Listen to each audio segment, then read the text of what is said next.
Shalom dan Mujazua, selamat pagi dan salam sehat dimanapun kita berada. Hari ini sebelum kita melanjutkan aktivitas kita, mari kita sama-sama merenungkan firman Tuhan yang boleh kita dengarkan pada pagi hari ini. Sebelumnya saya ingin mengucapkan selamat ulang tahun kepada orang tua kita lansia yang ada di GBKP. Semoga selalu bahagia dan jauh dari kata sakit, tetap semangat. Oke, kita akan memulai renungan kita. Kita satukan hati kita bersatu dalam doa. Bapa kami yang berada di kerajaan surga, sungguh kami sangat bersyukur Tuhan untuk berkat yang selalu kami terima dari Tuhan. Tuhan Yesus, di hari ini Bapa sebelum kami akan melanjutkan aktivitas kami ingin merenungkan sebagian dari firman Tuhan. Kiranya Tuhan yang hadir, Tuhan penuhi hati dan pikiran kami, agar kami dapat mengerti, memahami dan menjalankannya dalam kehidupan kami. Berkati kami ya Tuhan, sebab kami sudah siap untuk mendengarkan firman Tuhan. Di dalam nama Tuhan Yesus Kristus kami datang dan berdoa. Amin.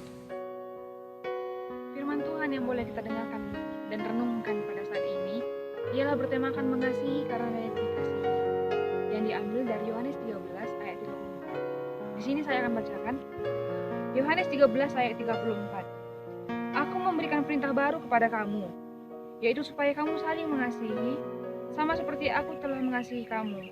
Demikian pula kamu harus saling mengasihi. Mengasihi karena dikasihi. Kata mengasihi di dalam Kamus Besar Bahasa Indonesia berarti menyayangi, atau bisa dikatakan dalam bahasa kita bahasa Karo, engkelengi. Kita dapat mengasihi karena Allah terlebih dahulu mengasihi kita.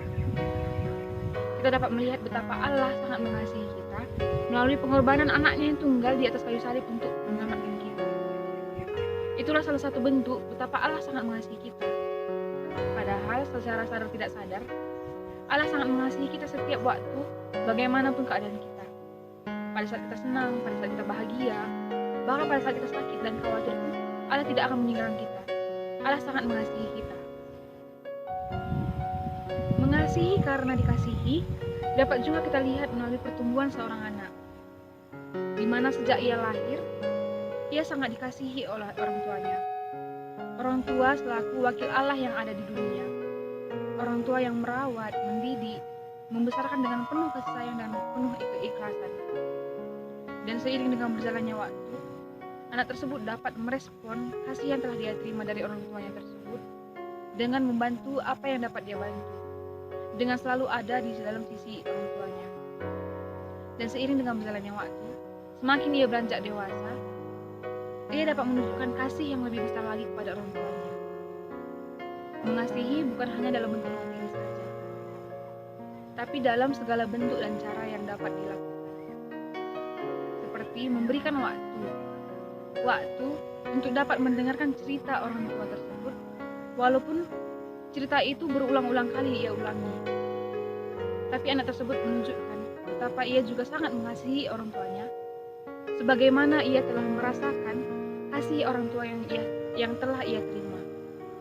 Itulah salah satu bentuk contoh yang dapat kita lihat dalam kehidupan kita sehari-hari mengenai mengasihi karena telah dikasihi ini. Demikian juga dengan kita. Kita dapat mengasihi karena kita sudah terlebih dahulu dikasihi oleh Allah. Kasih itu ada dalam sekitar kita, ada dalam kehidupan kita sehari-hari. Ada di dalam orang-orang yang ada di sekitar kita.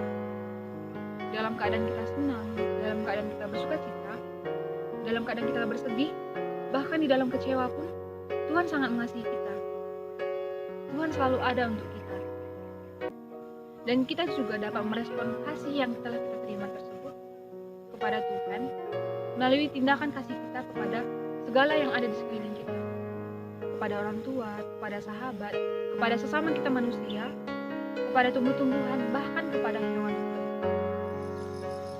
Inilah perintah baru yang Tuhan ingin beritahukan kepada kita, untuk kita renungkan dan dapat kita laksanakan dalam kehidupan kita sehari-hari. Kita diingatkan kembali untuk dapat merespon kasih yang telah kita terima, terkhususnya pada saat sekarang ini, di mana kita sedang merayakan hari ulang tahun lansia kita di GBKP. Kita diingatkan untuk mengingat kembali bagaimana orang tua kita dapat merawat kita dengan penuh kesabaran, dengan penuh kasih sayang, dan sekarang saatnya kita yang merawat mereka kembali. Kita yang mengasihi mereka, orang tua yang secara jasmani sudah semakin lemah, tetapi secara rohani tidak pernah lupa untuk mendoakan kita, tidak pernah berhenti untuk mendoakan kita. Mari kita saling mengasihi, mari kita mengasihi karena kita sudah dikasihi. Dan bukan hanya kepada orang tua kita saja, tetapi kepada semua yang ada di sekeliling kita, kepada teman kita, kepada sesama manusia, kepada alam kita juga. Mari kita mengasihi karena kita sudah dikasihi oleh Allah. Demikianlah firman Tuhan yang boleh kita renungkan di saat ini. Semoga kedepannya kita dapat saling mengasihi satu dengan yang lain. Amin. Kita satukan hati kita bersatu di dalam doa. Kembali kami mengucap syukur ya Tuhan untuk berkat Tuhan yang boleh kami terima setiap saat, untuk renungan dari firman Tuhan yang baru saja kami dengarkan. Bapa yang baik, ajari kami Tuhan agar kami dapat menerapkannya dalam kehidupan kami. Bimbing dan ajari kami terus ya Tuhan. Tuhan Yesus, di sini kami juga berdoa untuk orang tua kami lansia. Kiranya Tuhan yang selalu menyertai, Tuhan yang menguatkan, Tuhan yang memberikan semangat kepada mereka agar dapat menjalani kehidupan sehari-hari dengan lebih baik lagi, dengan selalu mengandalkan Tuhan.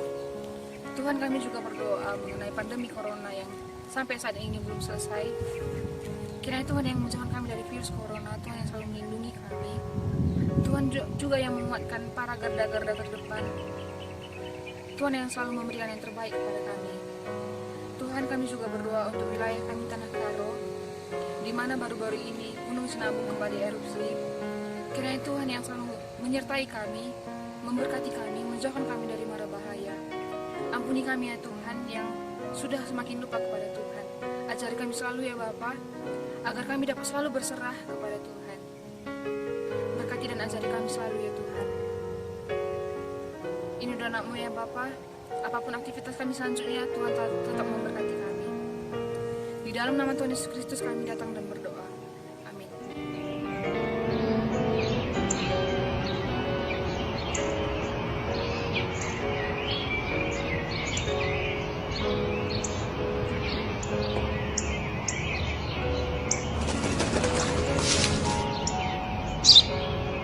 Τι είναι αυτό?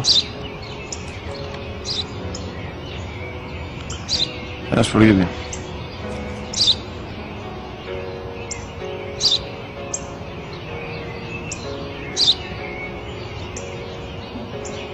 Τι είναι αυτό? Μόλις τώρα στο παπατέρα, σπουργίτη είναι.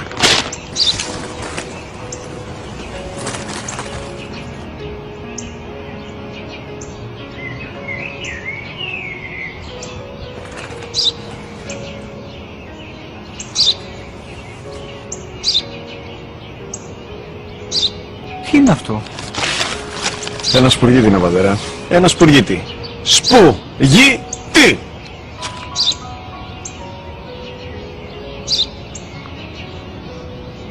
Τι είναι αυτό? Γιατί το κάνεις αυτό το πράγμα? Μπορείς να πεις τόσες φορές, σου είπα, είναι ένα σπουργίτη! Δεν το καταλαβαίνεις! Πού πας?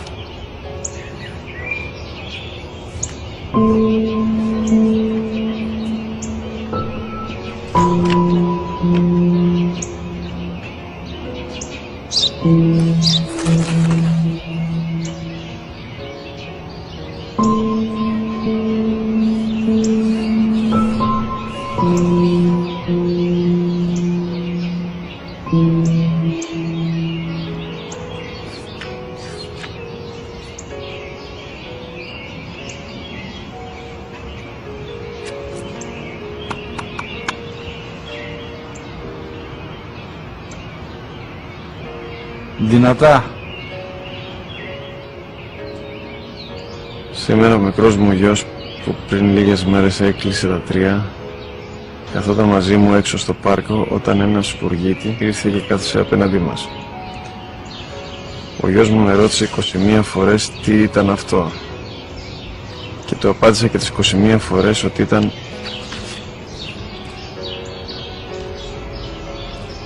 ένα σπουργίτη. Τον αγκάλιασα τρυφερά και τις 21 φορές που μου έκανε την ίδια ερώτηση, ξανά και ξανά,